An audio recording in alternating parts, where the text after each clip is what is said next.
Halo Sobat Pajak, balik lagi di podcast paling santai tapi isinya lumayan bikin mikir dari KPP Pratama Jakarta Kebayoran Lama. Tempat kita ngobrol santai tapi ujung-ujungnya bikin deadline makin terasa dekat. Oke, perkenalkan sebelumnya saya Hendra Gustera, saya akan memandu acara podcast kita hari ini. Kita akan bahas topik yang lagi viral di dunia perpajakan setiap bulan Maret dan April. Di April ini kita akan bahas SPT Badan via Cortex.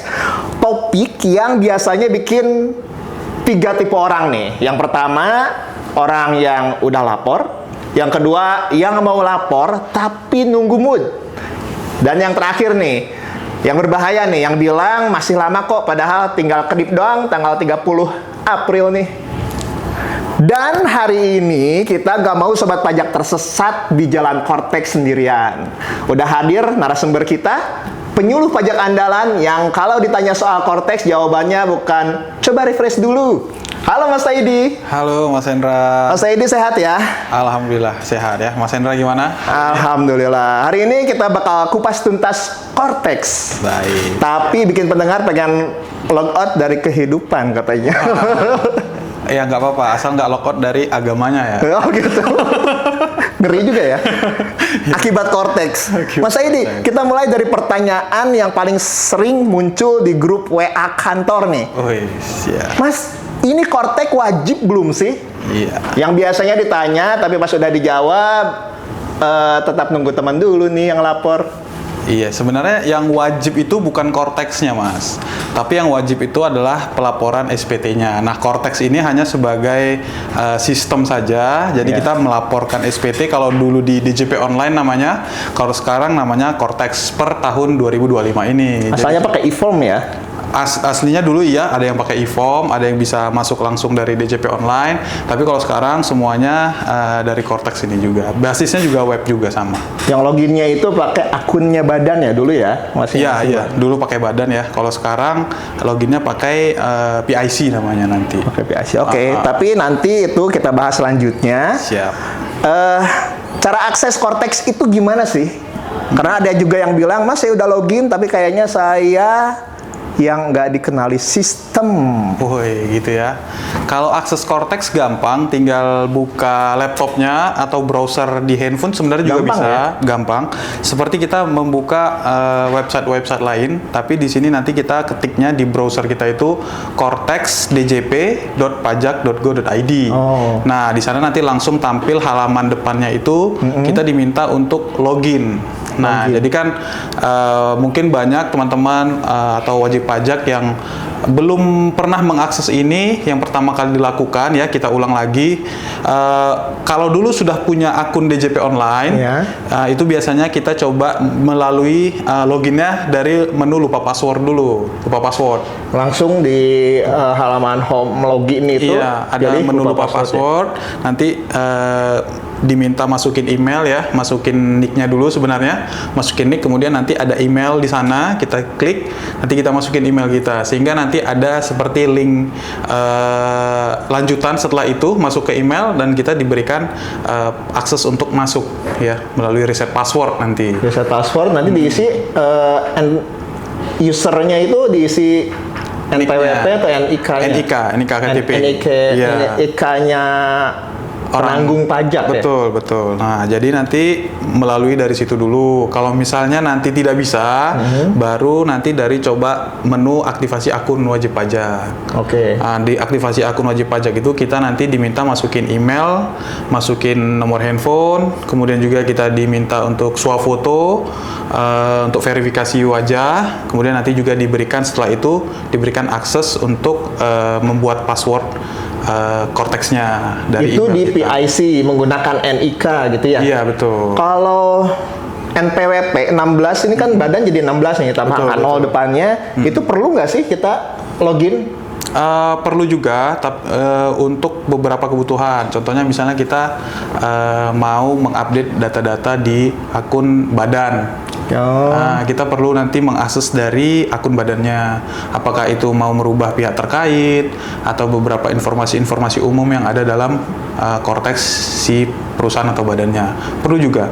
Dan itu karena beberapa case juga kalau nggak aktivasi akun badan, nanti nggak bisa impersonate. Oh, nggak muncul ya? Iya, nggak muncul. Di akun penanggung pas diklik, pajaknya ya? balik lagi, membal-membal gitu. PIC-nya ya? PIC-nya, waktu login PIC-nya seperti Oke. itu. Jadi kalau akses Cortex-nya, pertanyaannya akses Cortex gampang, tinggal buka cortex.djp.pajak.go.id. Pastikan sudah punya akun Cortex, tinggal login pakai nick sama password, masukin captcha, masuklah dia ke dalam. Ini sama aja lah dengan zamannya DJP online ya. Iya, betul.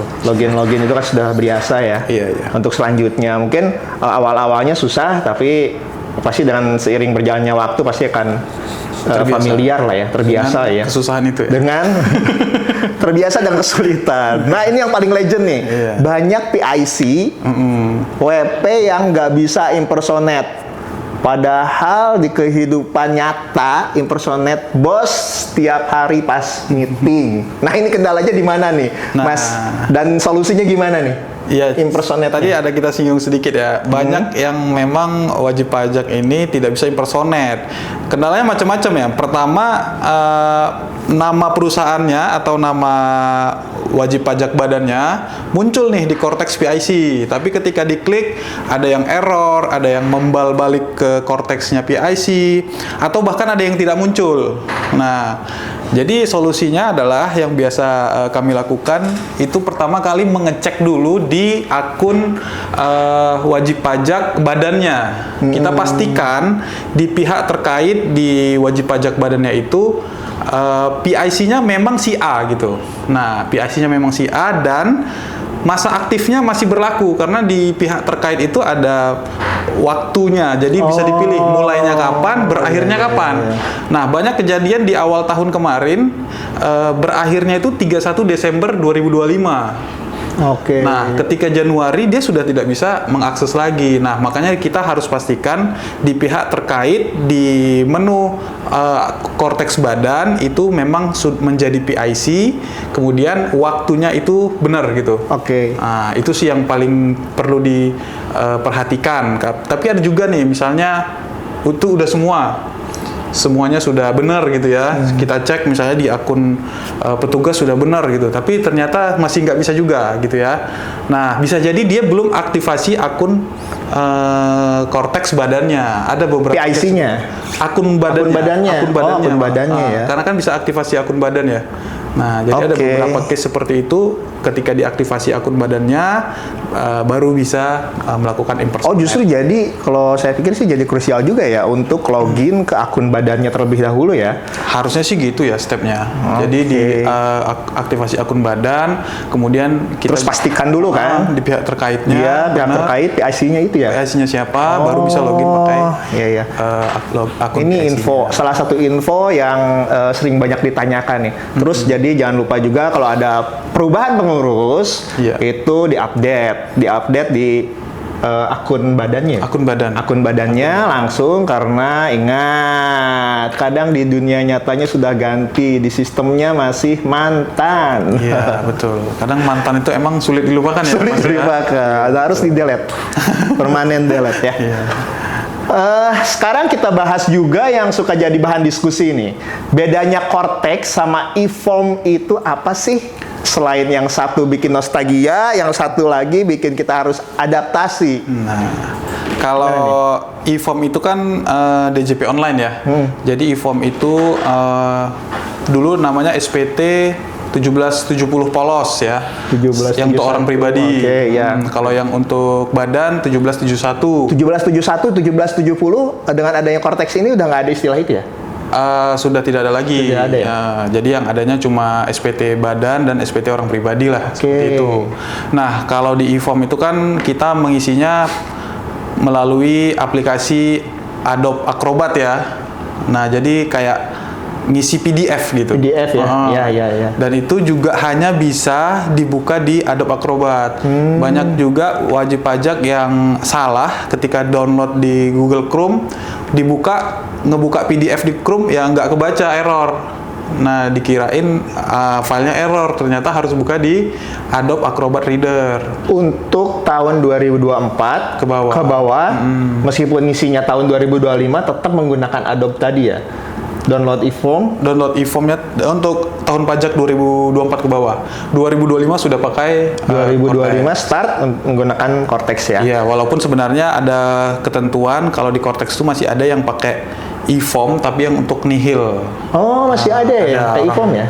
Yang orang pribadi ya. Orang pribadi. Iya, tapi itu jarang dipakai ya fitur oke. itu. Cuma masih ada gitu. Cuma untuk yang e-form DJP Online itulah tadi perbedaannya. Adobe Acrobat Reader pakai aplikasi itu, harus pakai aplikasi itu.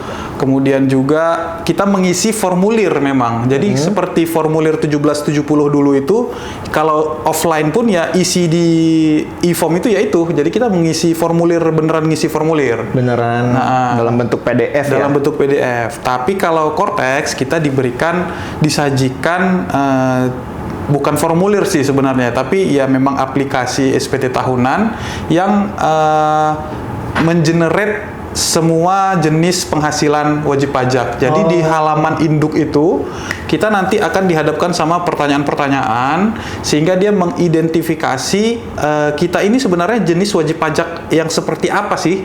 Nah, kemudian ketika kita sudah menjawab semua pertanyaan, maka akan muncul form-form atau lampiran yang wajib kita isi.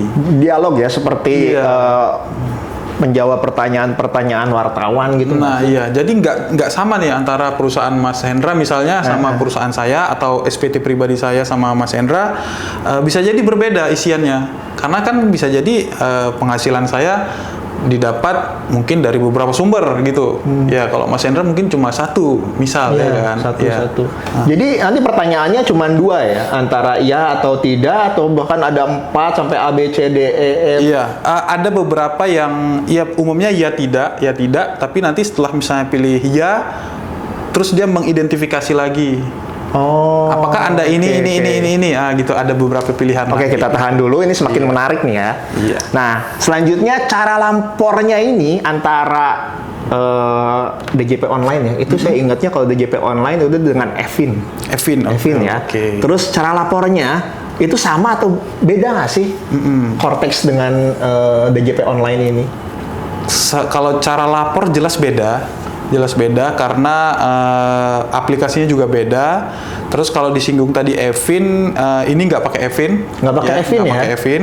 Tapi tetap harus disimpan kan Evinnya kan untuk lapor yang tahun-tahun sebelumnya gitu ya? Kalau misalnya kita mau buka DJP online tetap harus punya password DJP online. Kalau lupa password baru kita reset pakai Evin ya. Nah, tapi kalau yang Cortex ini kita tidak ada istilah Evin lagi. Adanya hanya 2 nih, password sama passphrase nantinya. Passphrase untuk menandatangani dokumen, password untuk masuk ke dalam Cortex-nya. Oke. Nah, jadi kalau secara lapornya beda atau enggak, pasti beda karena kayak tadi saya bilang kalau yang 2024 ke bawah yang pakai DJP online itu kita memang secara umum mengisi form. Ya, mengisi form walaupun ada beberapa yang pertanyaan-pertanyaan juga nih ya, khususnya untuk orang pribadi. Tapi kalau di Cortex kita dihadapkan full kepada pertanyaan-pertanyaan, kemudian nanti tinggal mengisi lampiran dan lebih kompleks lagi sih sebenarnya isiannya. Oh, lebih kompleks ya? Kompleks, lebih detail, dan contohnya aja misalnya nih, kalau kita mengisi harta nih Mas Hendra, kalau dulu kita tidak diminta nilai wajar ya, kalau sekarang kita diminta, contoh misalnya kita punya harta rumah gitu, kalau di DJP online dulu kita hanya diminta untuk mengisi harga perolehan saja pas kita beli gitu ya. Nah, kalau di Cortex sekarang sudah diminta harga wajar. Oke. Terus juga detail-detail yang lain ya lebih kompleks lah di Cortex. Sekompleks-kompleksnya aplikasi Cortex ini, Mas Edi, tetap lebih kompleks kalau ada teman minjem 100 gak sih ini ya?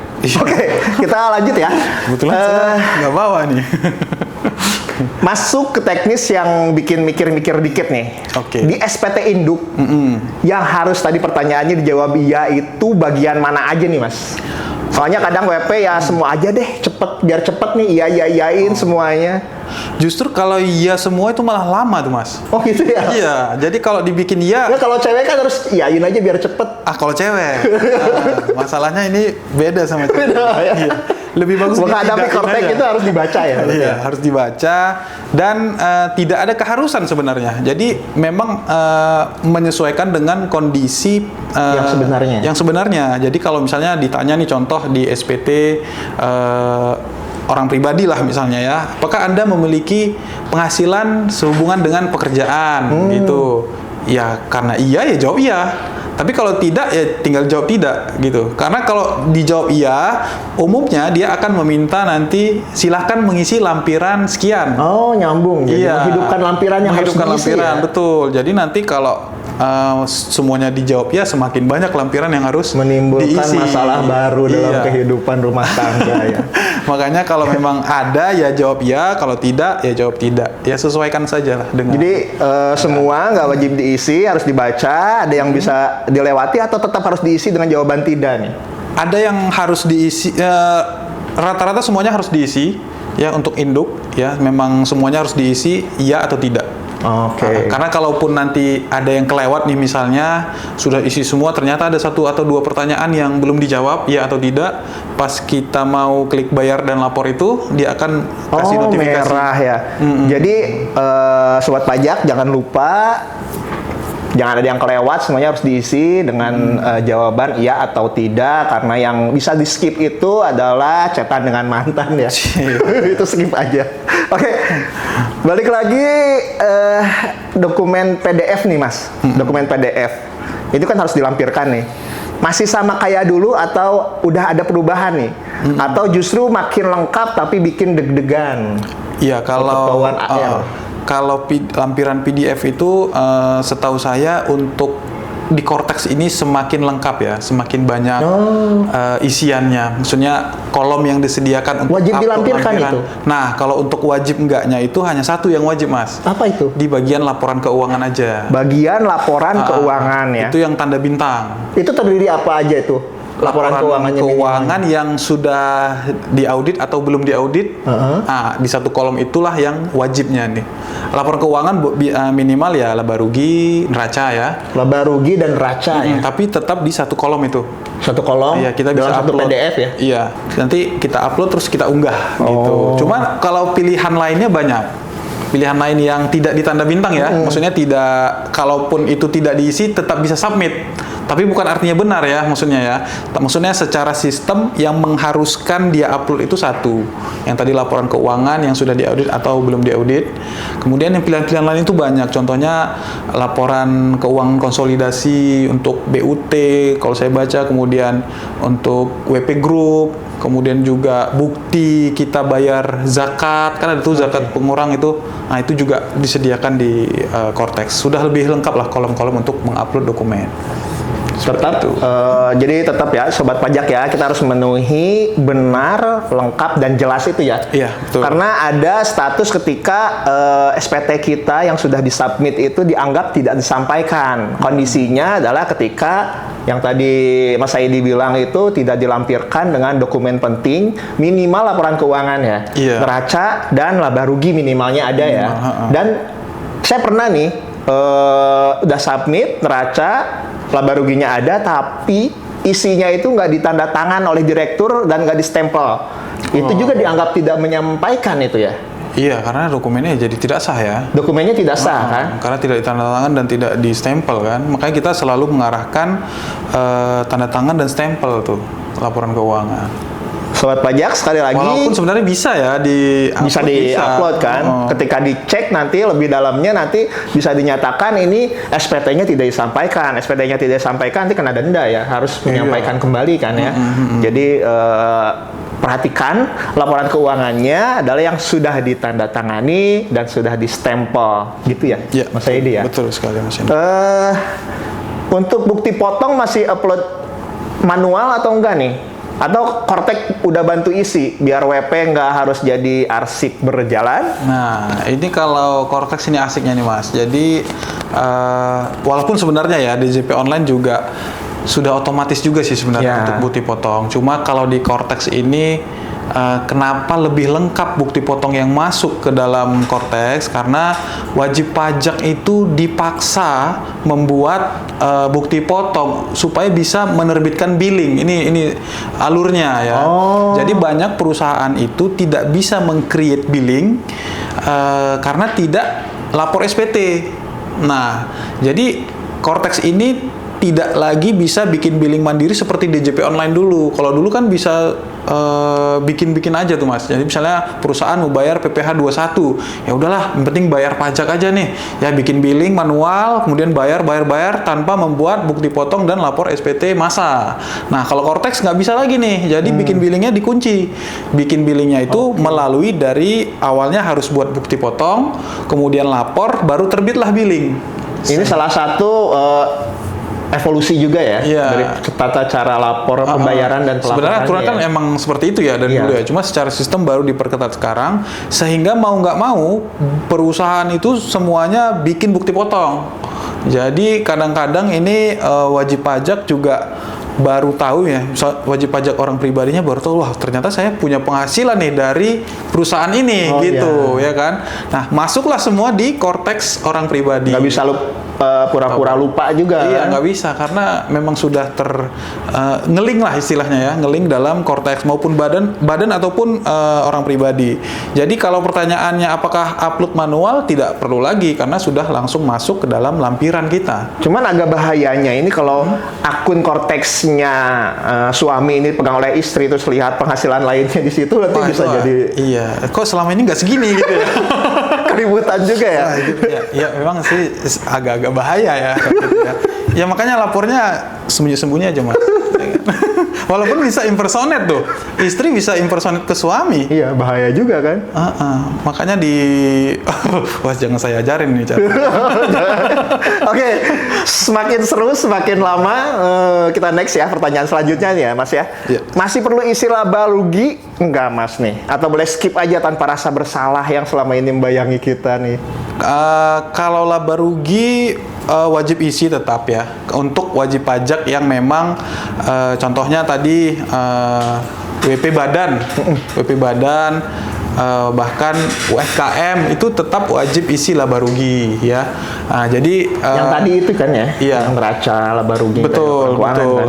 Selain dia upload dokumen laba ruginya sendiri, dia juga harus mengisi lampiran di laba rugi. Ada nanti lampiran tersendiri tuh laba rugi, neraca gitu. Nah, cuma nanti kalau misalnya kayak UMKM itu kan penghasilan neto dari laba bersih dari laba rugi itu tidak masuk ke induk kan. Nah, dia kan karena final ya. Kalau misalnya contoh nih UMKM. Jadi dia nanti tinggal dikoreksi aja di laba rugi. Iya, dikoreksi fiskal sehingga dia menjadi 0. Di induk nggak masuk gitu. Jadi disesuaikan aja dengan jenis perusahaannya. Kalau ditanya laba rugi wajib isi, wajib bagi WP badan ya, WP badan. Kalau orang pribadi laba ruginya diisi kalau dia memilih pembukuan. Oke, dan ini nih satu lagi nih, kecil tapi yang sering bikin panik jam 11:30 malam. Ini tentang data pengurus di L2 beda atau double. Padahal di dunia nyatanya udah satu nih, di sistem jadi 2. Ini solusinya gimana nih Mas? Wah ini setiap hari ada datang wajib pajak seperti ini nih. Ya, Mas ini pihak terkait saya sudah benar seperti ini. Tapi di L2 SPT kok nggak muncul gitu ya. Nah itu gimana tuh? Nah itu pertama kali kalau saya mengeceknya itu kembali lagi di pihak terkaitnya itu waktu mulai sama waktu berakhir. Nah seringnya itu baru mulai di 2026. Nah sementara ini kan SPT 2025 ya. Jadi kalau dia baru tertera di situ mulainya 2026, maka otomatis di SPT 2025 nggak akan muncul di 2025. Makanya diubah itu. Di profil ya, informasi umum, profil diedit di pihak terkait. Pihak terkait. Iya. Ada juga yang tadi seperti ini. Kalau yang double itu gimana tuh? Nah, kalau double biasanya sih seringnya karena migrasi ya dari DJP online ke Cortex itu sering double. Bagusnya dihapus. Dihapus aja ya? Dihapus. Tanpa ragu hapus ingatan tentang dia. Iya, terus juga ada beberapa pilihan yang memang sudah benar tapi nggak muncul juga nih di L2. L2 itu kan pengurus ya. Iya. Jadi di pihak terkait itu bisa milih yang selain pengurus. Jadi nggak bisa langsung diedit di pengurus di L2 nggak bisa ya? Bisa. Bisanya hanya menambahkan yang sudah ada di situ, kemudian edit. Nah, tapi kalau default munculnya itu itu nggak, menambahkan orang nggak, tapi mengedit kayak misalnya kepemilikan sahamnya berapa persen itu bisa di situ. Tapi kalau Edit untuk isinya ya. menambahkan atau menghilangkan itu adanya di informasi umum di pihak terkait. Seperti itu. Dan pastikan dia misalnya direktur ya direktur posisinya. Jangan nanti isinya dia pemilik manfaat lah atau apa gitu. Jadi nggak masuk dia nanti di L2. Tapi kalau sudah semuanya benar, tetap nggak masuk juga, nah itu nanti urusan kami yang memperbaikinya. Di helpdesk ya? Di helpdesk. Langsung datang aja ke kantor, Jalan Ciledug Raya nomor 65, Iya. lantai 1, ketemu dengan Mas Saidi. Tapi dicoba dulu ya. Coba dulu ya. Oke, tapi ada ini nih yang bikin kita sebagai WP-nya langsung bilang, ya udahlah besok aja deh. Nah, biar tenang nih, error apa aja nih yang paling sering muncul, yang kecil-kecil tapi paling sering munculnya. Error yang paling sering muncul itu sebenarnya belum lengkap mengisi ya. Jadi banyak wajib pajak yang belum lengkap mengisi. Contohnya nih yang paling kecil aja nih. Contohnya dia tidak membuat jabatan dia di situ. Jadi kan di checklist paling akhir tuh kan ada checklist pernyataan, terus kan ada suruh isi jabatan tuh. Oh ya, yang kosong itu direktur ya. Ya, direktur. Dia nggak tahu kalau harus mengisi itu. Error mas. Padahal cuma kesalahannya hanya itu. Jadi intinya errornya itu ya, selain kendala jaringan ya atau server, itu biasanya wajib pajak belum lengkap mengisi. Belum lengkap mengisi. Ya, itu aja sih sebenarnya. Atau dia merasa sudah lengkap mengisi tapi salah isi. Yang harusnya dia jawab tidak, dia jawab ya, sehingga dia harus mengisi lampiran yang iya tadi itu. Nah, dia kan ya nggak paham ya, maksudnya lah ini kan saya memang nggak harus mengisi, makanya dicek lagi alurnya itu adalah menjawab seluruh pertanyaan yang ada di induk, baru kembali pergi ke lampiran mana yang harus diisi. Harusnya sih kalau mengikuti step itu ya lancar lah, mudah-mudahan ya. Mudah-mudahan. Makin seru nih, tapi sepertinya kita udah masuk ke tahap akhir ya dari podcast kita ini. Tapi kita butuh kepastian ya, sebagai manusia kita harus butuh kepastian, perasaan lega yang nggak bisa dijelaskan ini. Mas Saidi. Nah, tanda kalau SPT kita udah berhasil dilaporkan itu apa, Mas Saidi? Tandanya kita menerima bukti penerimaan elektronik. Ya, jadi itu masuknya ke email terdaftarnya. Nanti kita bisa cek aja di situ ada bukti penerimaan elektronik.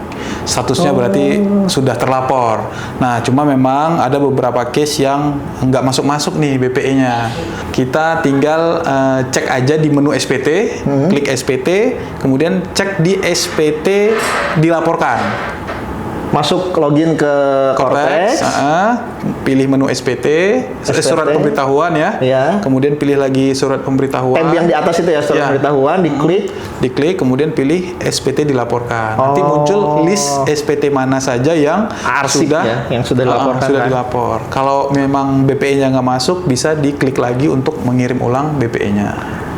Nah, ini pertanyaan terakhir nih, yang ditanyakan, yang pasti ditanyakan lah di medsos, di Japri, WA, katanya gini, apakah ada kemungkinan perpanjangan waktu pelaporan? Nah, monggo Mas Saidi ini langsung. Iya, namanya kemungkinan pasti ada ya Mas ya. Ya apalagi ini masih tanggal 28 ya kan. Bisa jadi nanti malam Pak Purbaya bilang perpanjang, katanya pasti diperpanjang ya. Nah, tapi kita tidak berharap pada sebuah ketidakpastian. Ya kan? Tidak ada lagi yang menghalangi kita untuk melaporkan SPT hari ini juga, gitu ya. Anda jadi jangan menunggu kemungkinan itu, yang tadi juga butuh kejelasan ya. Ya, yang jelas-jelas aja ya sekarang aja lapornya, gitu. Jangan ditunda-tunda lagi. Kita masih ada sampai hari Kamis ya. Hari Kamis itu tanggal 30. Itu terakhir waktu lapor, kita kejar di sana supaya jangan sampai terlewat. 30 udah pasti kan besoknya libur ya, tanggal 1 ya. Iya. Itu bisa tuh begadang, tapi jangan sampai ngelewatin jam 24.00 ya. Iya, jam 24.00 karena sudah berganti jadi tanggal 1. Iya. Oke. Wah, Mas Saidi ini isinya bukan cuma daging tapi ada rotinya banyak ya. Jadi penjelasannya bukan cuma jelas, tapi juga bagi saya ini bisa menyelamatkan banyak hubungan antara WP dan deadline-nya. Oke, Sobat Pajak, intinya satu, jangan nunggu mood, buat lapor SPT karena deadline 30 April, nggak nunggu kita. Siap? Siap. Terima kasih banyak Mas Saidi sudah membantu kita semua biar nggak panik di akhir bulan nih. Dan untuk sobat pajak, ingat ya, lapor SPT itu bukan cuma kewajiban, mimpi dikejar deadline. Saya pamit undur diri. Sampai jumpa di podcast berikutnya. KPP Pratama Jakarta Kebayoran Lama. Tetap semangat, tetap waras, dan jangan lupa lapor SPT sebelum deadline, bukan setelah panik. Siap. Oke, terima kasih. Terima kasih juga Mas Hendra.